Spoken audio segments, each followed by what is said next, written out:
Eu acredito que é papel, sim, do parlamento educar para a democracia. Principalmente se a gente considerar que o Brasil é um país de dimensões continentais, é um país multicultural, desigual, diverso, complexo em todos os sentidos.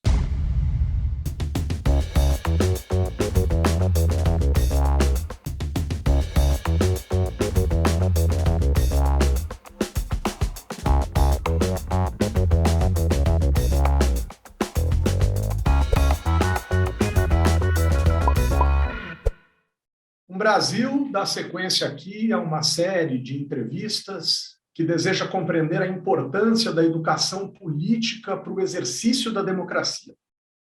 Mais do que buscar aspectos conceituais, algo trazido já em entrevistas anteriores da nossa série, buscaremos compreender em que medida o que Norberto Bobbio chamou, nos anos 80, de uma das promessas não cumpridas da democracia, de fato nos falta.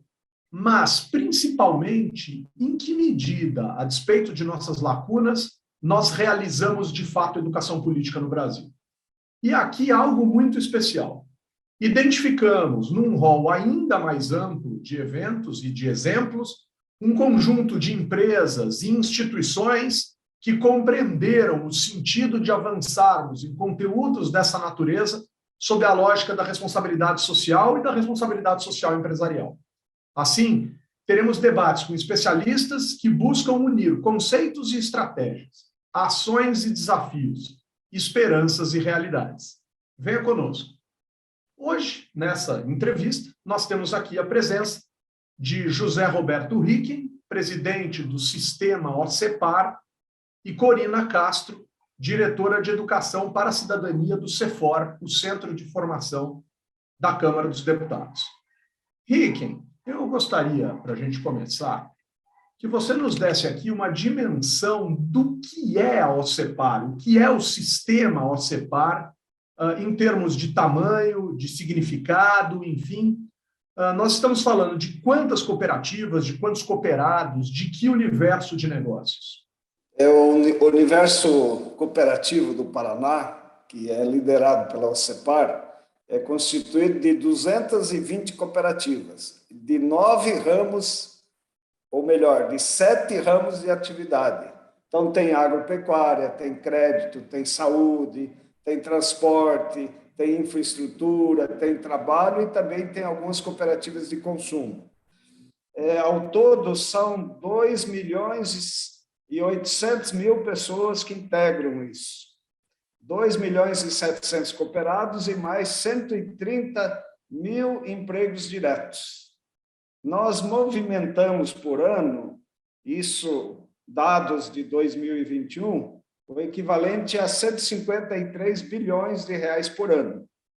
E na agropecuária, onde as cooperativas tiveram um desenvolvimento assim mais expressivo, nós somos responsáveis hoje por 64% da produção agropecuária do estado do Paraná, que é o segundo estado mais produtivo, né, com maior volume de produção do Brasil. Então, esse universo ele é comandado por uma organização criada pelas próprias cooperativas, lá em 1971, que é a OCEPAR, a Organização OCEPAR.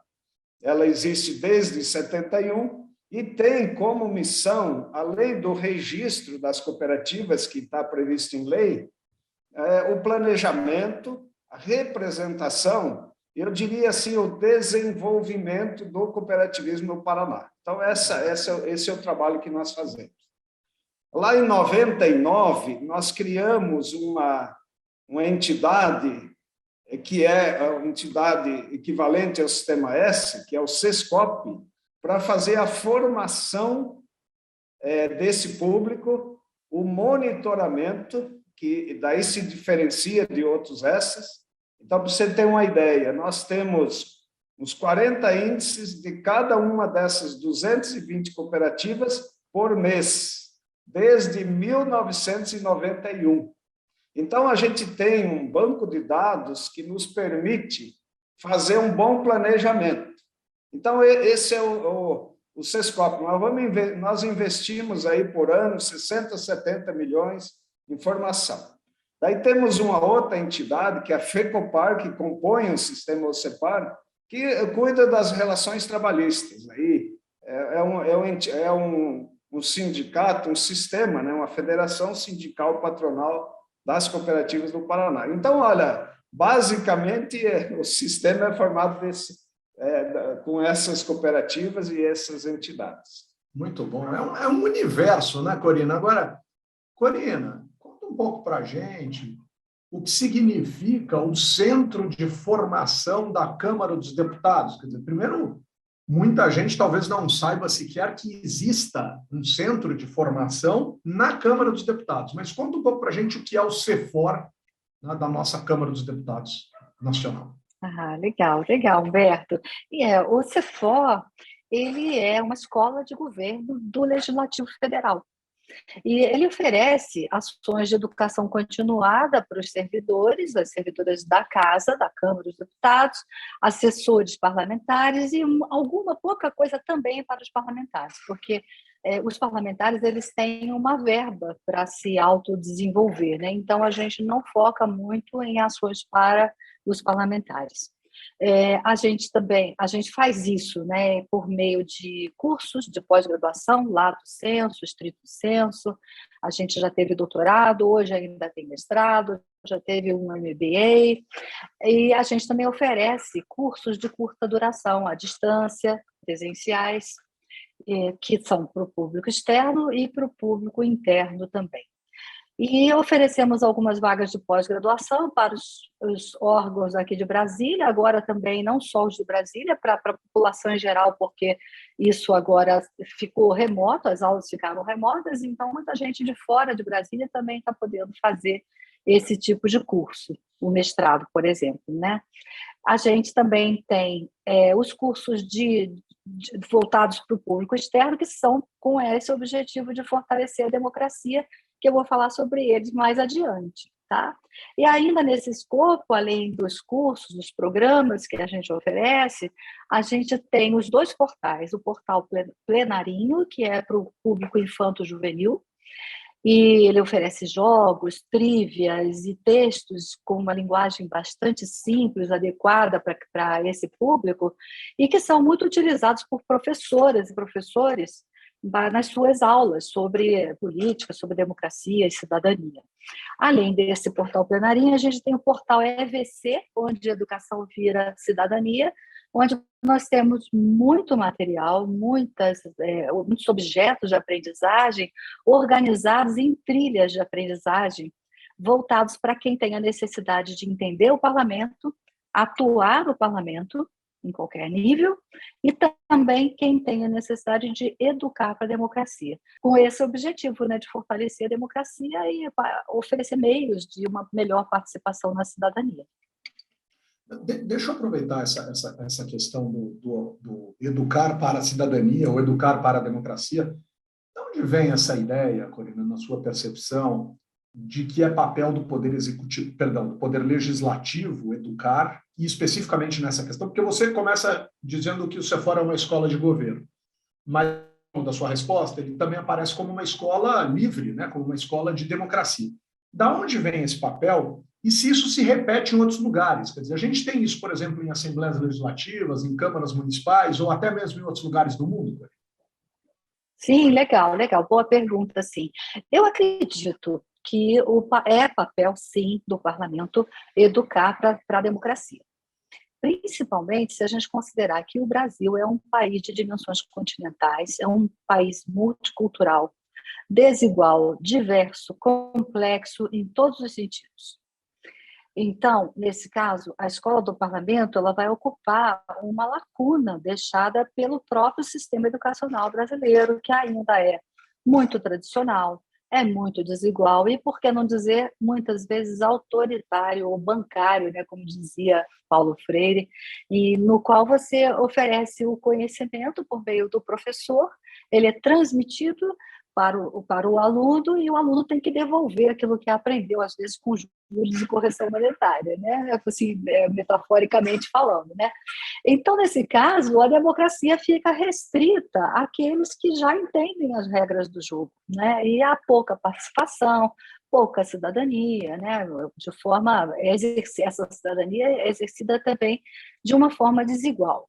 Agora, eu vou dizer para você que esse pressuposto que é função do parlamento educar para a democracia, ele ainda é controverso, tem gente que não acredita nele, né? Na Câmara dos Deputados, essa função ela está descrita num dos objetivos estratégicos, né, deste período que estamos vivendo agora, né, o objetivo 6, e a gente cumpre isso oferecendo os nossos programas e os objetos que a gente desenvolve e oferece por meio dos portais. Outras casas legislativas ocupam, vamos dizer, veementemente, né, são modelos exemplares, né, dessa educação para a democracia. E eu posso citar duas, né? Uma é a escola da Assembleia de Minas e a outra é a escola do Parlamento de São Paulo. Então, essas escolas também ocupam esse espaço, essa função, com muita maestria, digamos assim.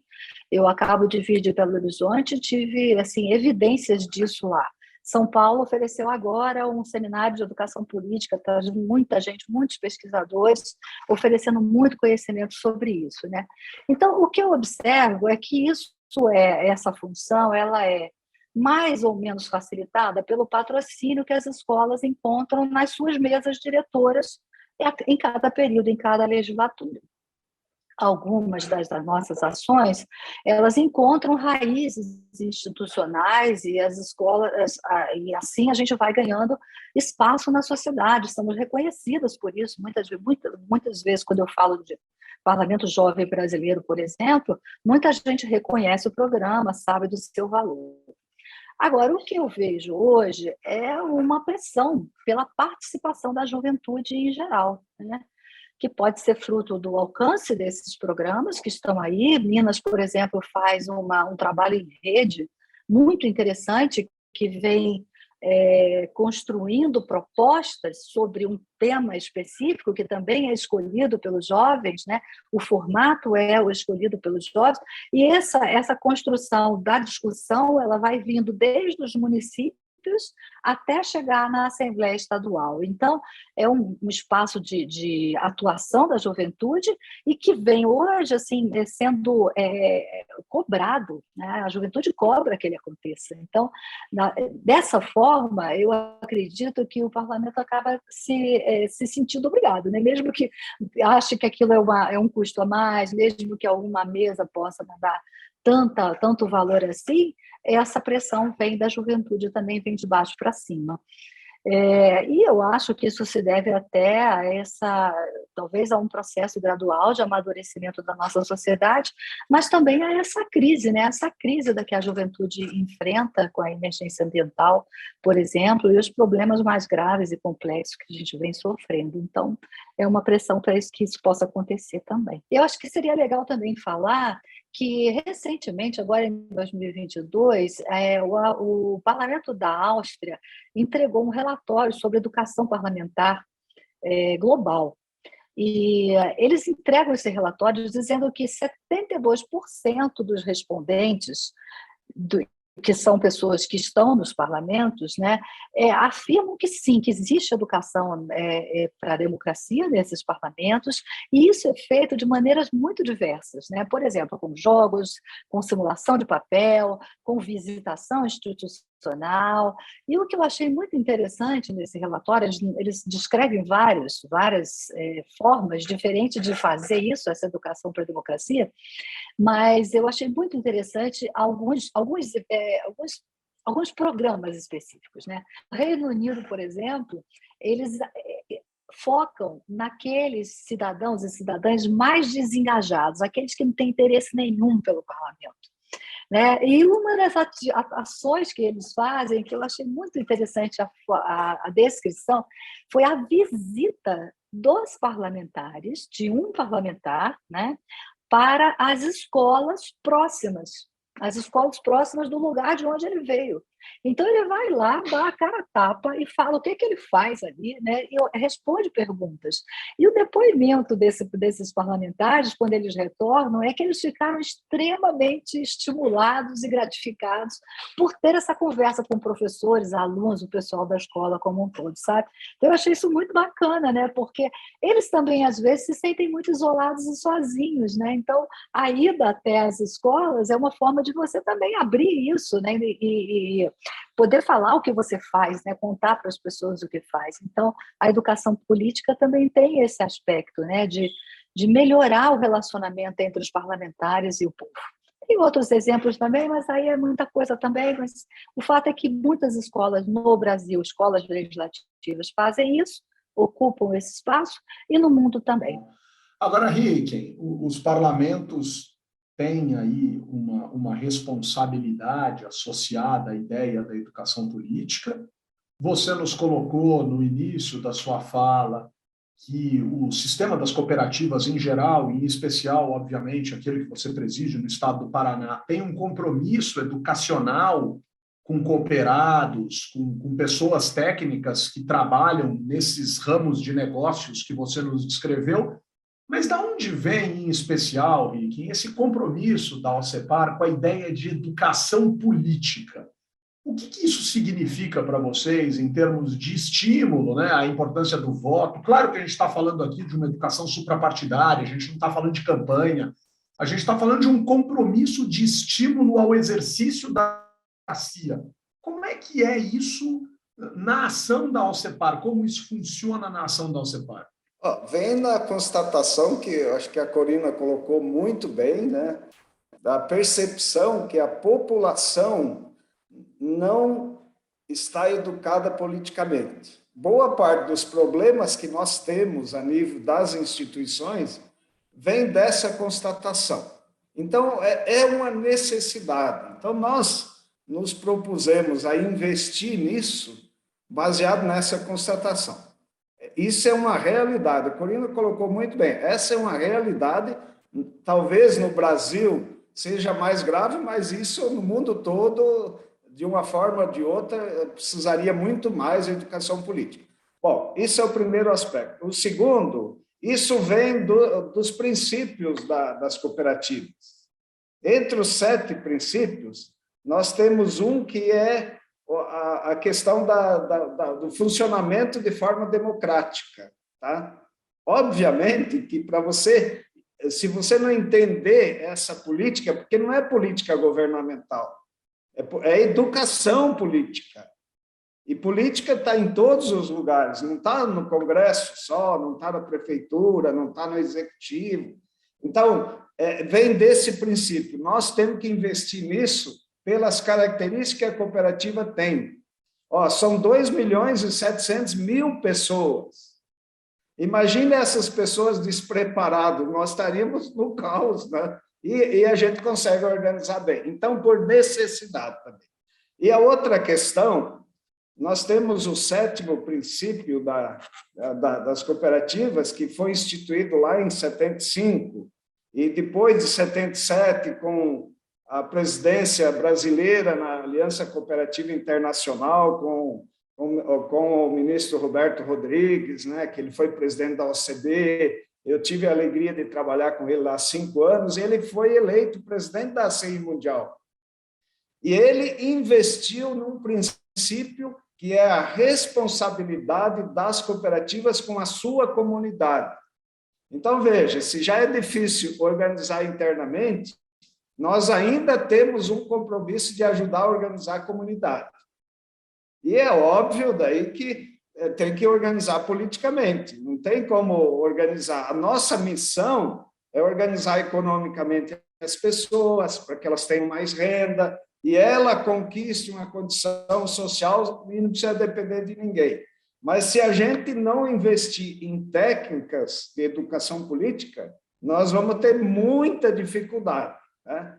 Então, é baseado nisso que o sistema cooperativo aqui no Paraná decidiu em assembleia, isso passou por várias instâncias, a nível regional, nos núcleos, nas pré-assembleias e na Assembleia Geral, decidiu investir em um programa de educação política no Paraná. Agora, nesse sentido, Corina, eu queria voltar num aspecto anterior que você destacou. Quando a gente fala em escola de governo, você tem aí um ex-colega que hoje já está aposentado, mas é uma referência em educação política para o Brasil, que é o professor Hildo Cosson, que escreve um livro, editado inclusive pela Câmara dos Deputados, chamado, salvo engano da minha parte, Escolas do Legislativo, Escolas de Democracia. E nesse caso, Corina, a gente não está, de novo, só falando em escolas de governo, a gente está falando em escolas de política.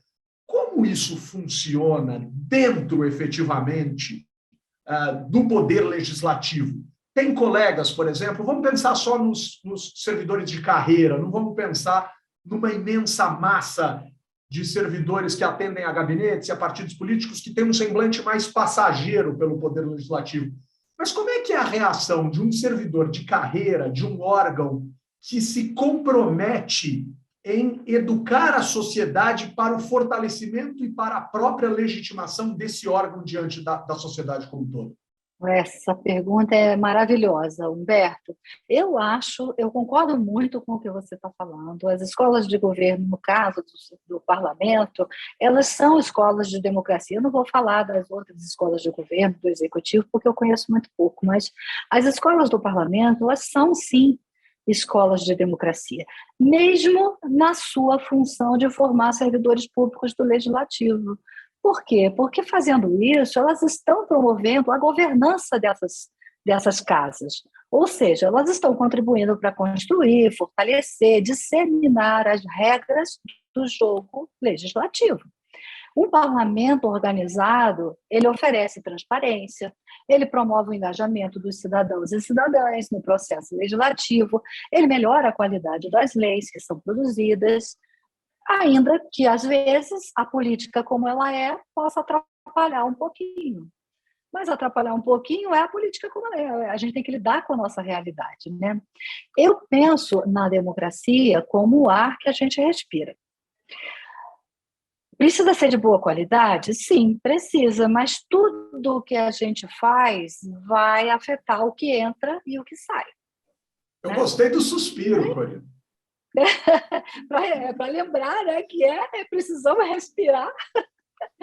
Infelizmente, esse caráter formativo do que fazemos hoje, do que uma escola de governo faz, nem sempre é reconhecido pelos servidores, né? A gente tem hoje um número muito reduzido de servidores efetivos na casa, em todas as casas legislativas. Muita gente se aposentando e uma pressão muito forte, né, dos parlamentares, de haver uma substituição por cargos de confiança, né? E isso está acontecendo até que meio que naturalmente, porque as pessoas se aposentam e não estão havendo concursos, né? Então, esse caráter formativo de tudo o que fazemos precisava, para a democracia, em benefício da democracia, precisava ser mais reconhecido, porque eu, pelo menos, acredito muito nisso, né? Que a educação, ela transcende a escola. Ela se dá nas ruas, ela se dá nas praças, nas comissões, nos corredores da instituição.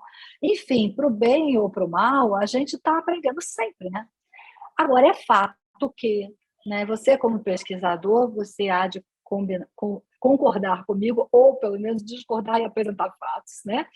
Que a gente carece de pesquisas de avaliação de impacto dessas ações, né? Inclusive, no próprio relatório que eu mencionei, eu fiquei assim, menos triste, menos chateada, né, de ver que essas pesquisas de impacto, de avaliação de impacto, elas não carecem só aqui, elas não faltam só aqui. No mundo como um todo, elas são difíceis, complexas de fazer, então elas também ainda estão por ser feitas, tá? Então tem aí um espaço gigantesco de atuação dos pesquisadores e pesquisadoras para a gente ajudar a entender isso.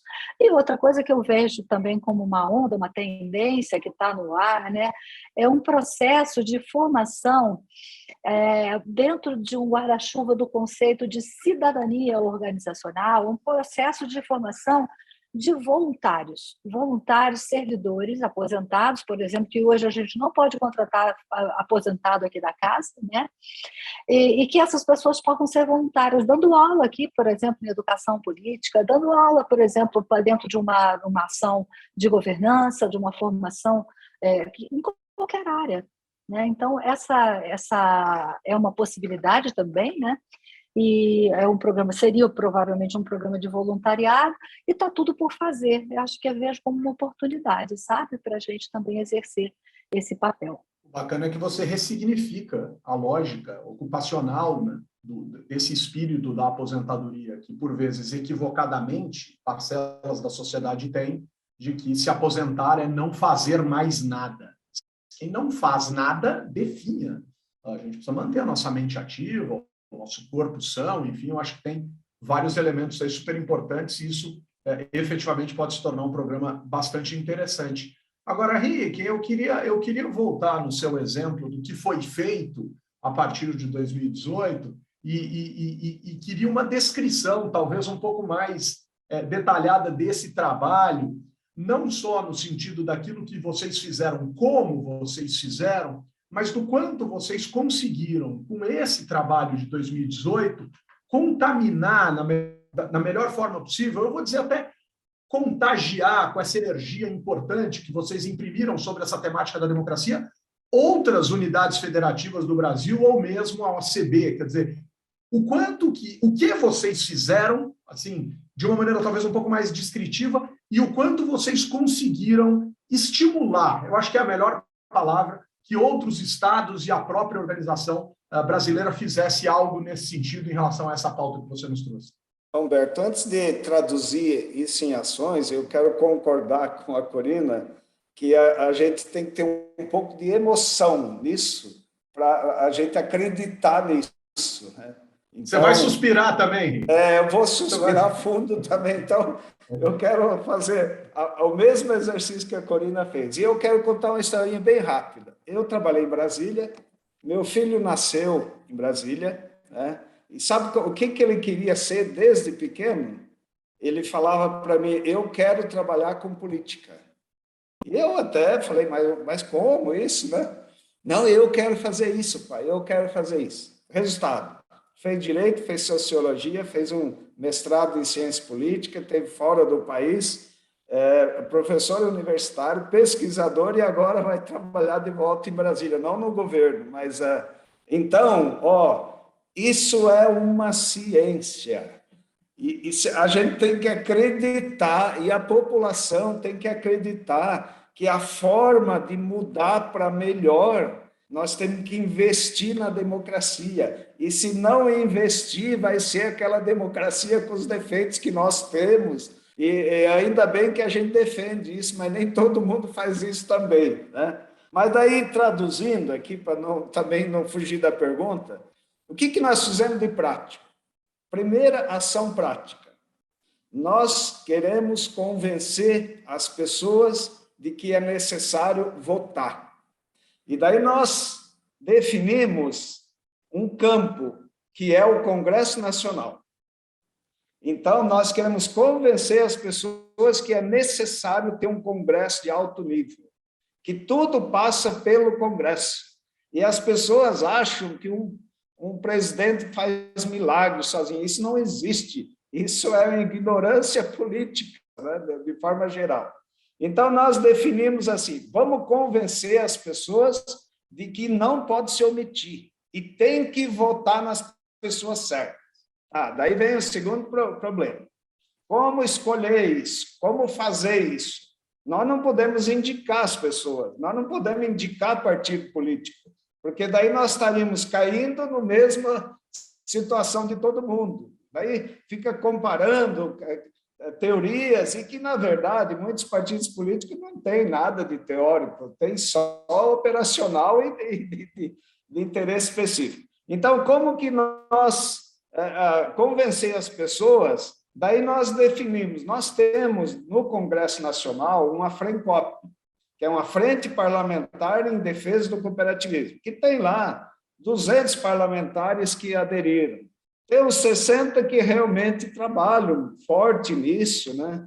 e a OCB ajuda, tem um grupo de cientistas políticos da OCB lá apoiando a FRENCOP, tá? Então, a segunda ação, vamos prestigiar aqueles que nos apoiam, independentemente de partido. Então, se o deputado, o senador, tem um histórico favorável, ele se empenhou, é uma questão de justiça. O trabalho que nós fizemos em 2018, essas pessoas que se convenceram trabalharam de 2018 até 2022 nessa causa. Então, por questão de justiça, nós vamos prestigiar esses. E daí nós temos um histórico, nós mandamos dentro dessa rede essas informações, para que as pessoas saibam quem está apoiando e que apoiem. Não é justo? Você apoiou, agora eles merecem esse apoio. Então, essa é a segunda ação. Para fazer chegar essa informação na ponta, nós temos que reconstruir aquela rede. Tá? Então, nós estamos fazendo assim, para reconstruir. Tem a coordenação da OCB, a OCEPAR aqui no Paraná decidiu investir nisso. Aqueles 40 coordenadores que você, Humberto, você teve a oportunidade de treiná-los, né? E que foi maravilhoso que o conteúdo que você levou para eles representam as regiões, as cooperativas, os sistemas, sistema de crédito, por exemplo, né? E daí nós temos mais de 1.400 unidades pelos 399 municípios do Paraná. Esses coordenadores vão ter gestores em todas essas unidades. Esses gestores, tudo voluntário, é pela causa mesmo, tá? Esses gestores vão pegar essa informação que vem da OCEPAR, passou para o coordenador, chegou no gestor, ele vai espalhar para o universo das lideranças, porque as cooperativas têm sistemas organizados de comitês, enfim, tem um sistema de educação interna muito, muito forte. E essa informação vai chegar para essas pessoas que vão repassar para as famílias, que vão repassar para os grupos. Então, é aquela rede, sabe? Aquela pirâmide invertida e é nesse sentido. Então, eu vou citar um exemplo. Nós reunimos em Guarapuava, no interior do Paraná, a liderança feminina, tá? Das cooperativas. Compareceram lá presencial agora 357 líderes femininas. E o pessoal foi treinado, o pessoal estava num entusiasmo. Daí levamos algumas parlamentares, né? A Leandre, que é uma deputada lá do Sudoeste, a Aline, que foi eleita dentro daquele modelo lá de 2018, ela reconhece isso. Eu não posso garantir, mas ela falou que ela se beneficiou disso. E o pessoal ficou entusiasmado. O que essa liderança vai fazer? Elas vão demandar reuniões e vai chamar o parlamentar que elas desejarem para ouvir. E vão questionar, e vão se comprometer desde que ele também se comprometa. Tá? Então, esse é o terceiro ponto. E o quarto é atrair mais candidatos interessados pela causa. Tá? Nós, em 2018, a nossa meta era 10. Nós conseguimos 12. Desses ainda existem 7. E daí nós queremos dobrar esses 7, então a nossa meta seria ter 14 ou 15 dos 30 parlamentares do Paraná, federais do Paraná, que conhecesse pelo menos o programa de educação política e se comprometesse formalmente de defender isso e disseminar isso em todos os níveis que ele possa. Então, com isso daqui, eu não sei se isso vai dar voto para quem for se empenhar nisso. Isso dá Essa a saber. não é uma preocupação, tá? Agora nós vamos reunir a liderança jovem, que dá 1.000 líderes, espalhado pelo Paraná inteiro. Então, toda vez que você fala nisso, o pessoal primeiro quase joga pedra na gente, né? Agora, no final do evento, é de emocionar. Então, olha, eu acredito nesse negócio. Eu, como presidente da OCEPAR, a nossa diretoria, a nossa liderança acredita que nós vamos fazer alguma diferença. Quanto, eu não sei, mas que nós vamos investir nisso, nós vamos. E isso contaminou outros estados, quer dizer, isso inspirou outros lugares. Daí teve duas contaminações. Né? Primeiro, nós temos um G7 aqui no Paraná, que são as 7 federações. As outras 6 ficaram super interessadas no que nós estamos fazendo. Óbvio, a FEComércio, por exemplo, é pulverizadíssimo. Tem muita, nós temos 220 empresas. Eles têm milhares. Não é simples, né? Não dá para chegar, mas aqui no Paraná isso vai se disseminar. A nível nacional, a OCB levou para os outros 26 estados e vários estados estão iniciando aquilo que nós começamos lá em 2014, depois 2018. Algum resultado em outros estados já vai dar. Tá? Então, eu posso garantir que a demanda hoje, para a gente mostrar o que nós fizemos no Brasil inteiro, eu não consigo atender. Então, a própria OCB está fazendo, e isso sempre foi uma meta da OCB. O que nós fizemos de diferente? Nós materializamos isso aqui e deu certo. Então, a gente torce para que isso seja, que outras entidades da sociedade também se interessem por isso, porque daí nós vamos mudar o Brasil, nós vamos mudar a democracia para melhor. O que me impressiona nisso tudo é, primeiro, a capacidade de enxergar absolutamente necessária a política como a arena da representação. Se a democracia é representativa, ela precisa representar. E o segundo, a organização de agendas. Então, se o movimento das cooperativas no Brasil, no Paraná e em tantos outros estados tem uma agenda a despeito de partidos, de lógicas, de aspectos ideológicos, etc., e esta agenda entende que precisa estar posicionada no universo da representação, preparar para esta reflexão é absolutamente essencial. Eu acho isso muito, muito, muito interessante. E aí, eu queria, Corina, te pedir uma reflexão aqui. A gente já está se encaminhando para o final da nossa conversa, infelizmente, porque minha pauta era muito maior do que isso. Eu queria saber tantas outras coisas, enfim, mas Corina, eu tive a grande oportunidade, enfim, acho que a oportunidade que eu mais queria ter tido na vida, eu tive, que foi presidir uma escola do parlamento. E isso aconteceu aqui na capital, você citou a escola do parlamento aqui da Câmara Municipal de São Paulo, eu tive a oportunidade de presidir a escola do parlamento em 2017 e 2018, de abril de 17 a novembro de 18. E o que eu percebi na minha passagem, Corina, é que a agenda da escola pode variar de acordo com a agenda da mesa diretora que ali está. Então, eu fiquei com uma sensação de muita liberdade, de muita possibilidade de criação junto à presidência, e, ao mesmo tempo, eu fiquei com uma sensação de que o seguinte talvez descontinuasse o que eu fizesse e que eu poderia descontinuar coisas que tinham sido feitas, enfim. Eu acho que isso talvez seja menos republicano do que a gente poderia imaginar. E aí a minha pergunta é, o que é perene, ou o que é mais perene nas ações de formação para a cidadania dentro da agenda do Centro de Formação da Câmara dos Deputados, e como fazer, a partir de Brasília, que algum tipo de ação de educação política dissemine-se pelo Brasil? É uma pergunta de 1 milhão, né, Humberto? Se eu conseguir responder... É que eu queria ter feito isso e não consegui.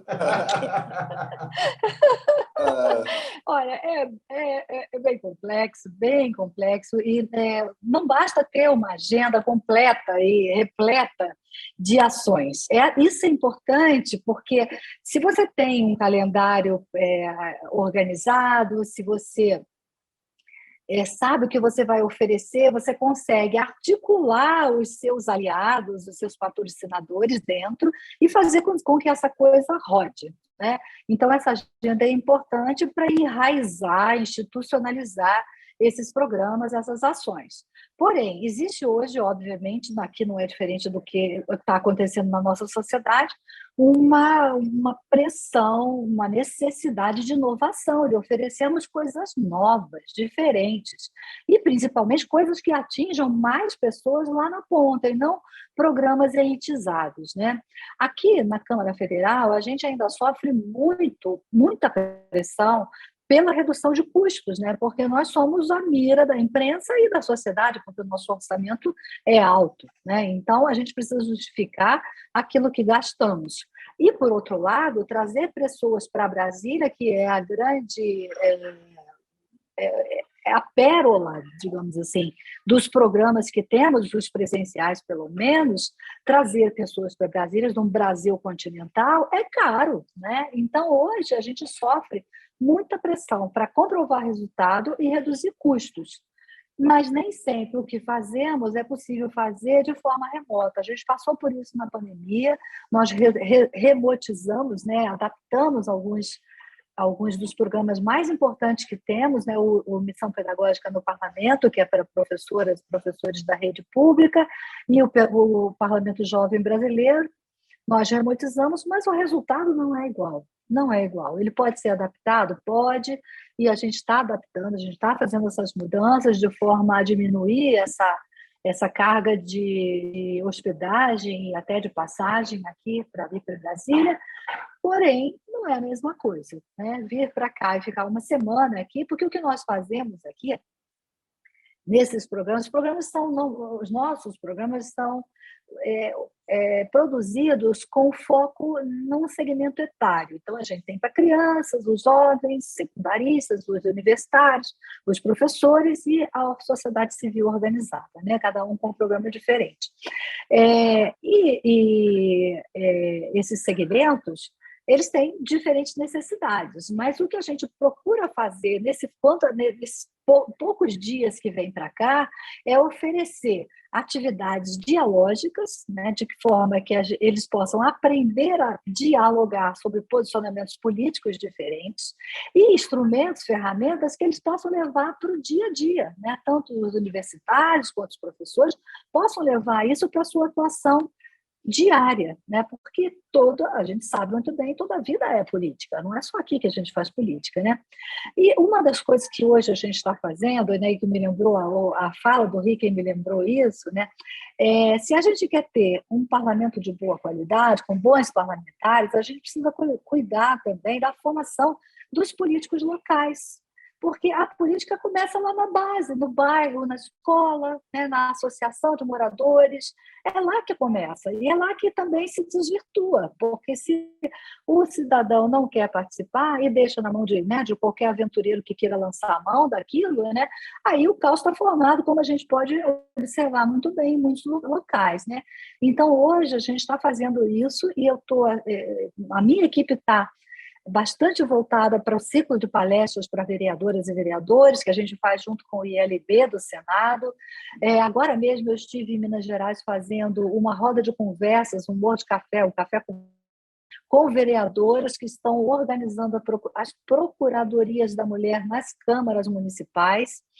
E é impressionante como isso é necessário, gente. É necessário demais, porque essas pessoas precisam de apoio, precisam de conhecimento e precisam se conectar em redes, né? Não é só o conhecimento em si do funcionamento do parlamento, é da conexão com o outro, que é se perceber igual, né?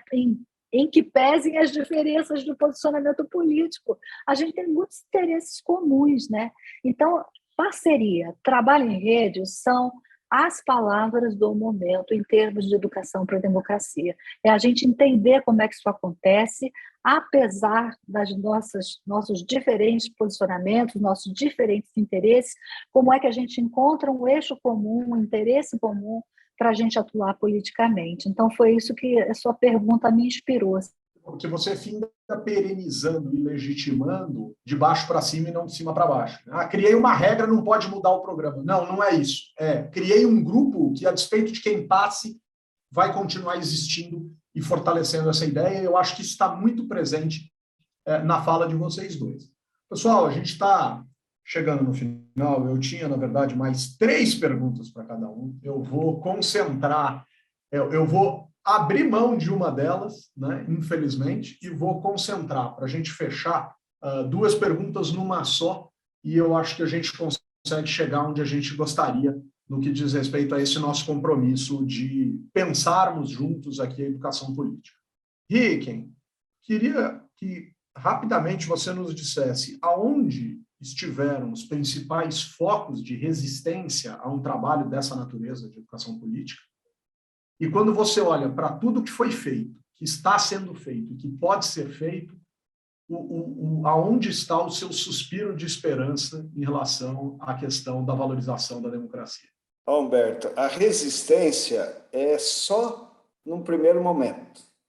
Até o pessoal entender a proposta, ninguém quer ouvir falar disso. A gente ouve cada preciosidade que não dá nem para repetir, sabe? Mas isso é no primeiro momento. No momento seguinte, que a pessoa começa a entender a dimensão da política, o entusiasmo é tão contagiante como assim, a revolta inicial. Tá? Então, olha, a radicalização, a polarização não vem da política. Ela vem da disputa de poder, que é um ato de individualismo. Tá? Isso não pode prevalecer, porque daí nós nunca vamos ter uma nação. Então, como fazer as pessoas entender isso é que é o grande desafio. Tá? Então, a resistência inicial, eu diria assim, é por falta de informação e por informação que chega das coisas que não deveriam ter acontecido. A revolta é natural, a gente tem que entender isso. Tá? Agora, apesar das dificuldades, as pessoas desejam mudar isso. A gente sente, quando você começa a trabalhar isso sem aquela pretensão partidária, a gente sente que as pessoas gostariam muito, tivesse um país muito melhor, mais organizado, tá? Então, nós não podemos decepcionar essas pessoas. Eu acho que nós temos que investir.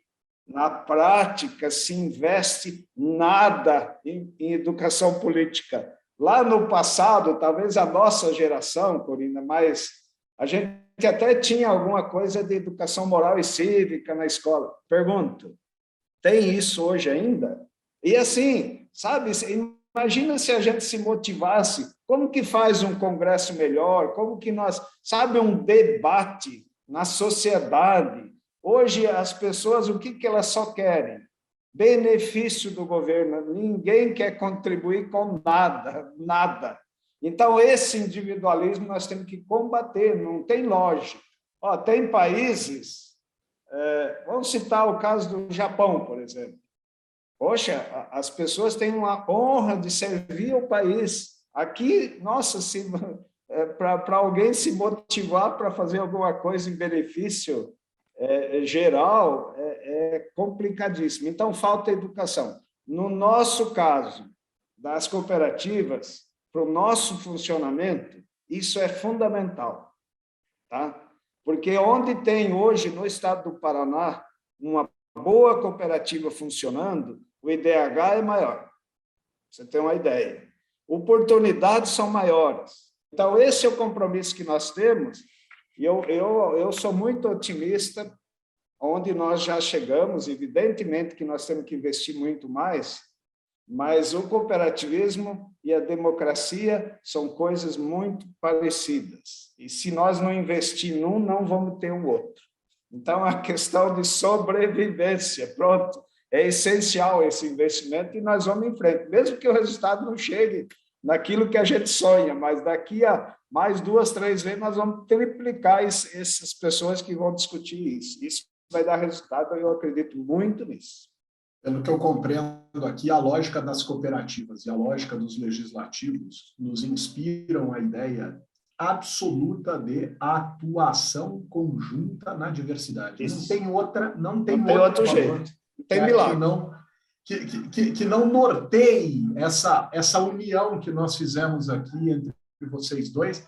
Agora, Corina, eu gostaria de uma percepção sua acerca dessa última questão, né? Quer dizer, onde estão as resistências dentro do parlamento em relação à função educadora do Poder Legislativo e dos programas de cidadania e democracia do CEFOR, e aonde está a sua esperança, quer dizer, onde está a sua expectativa, onde está aquele suspiro que você nos deu no meio da nossa conversa?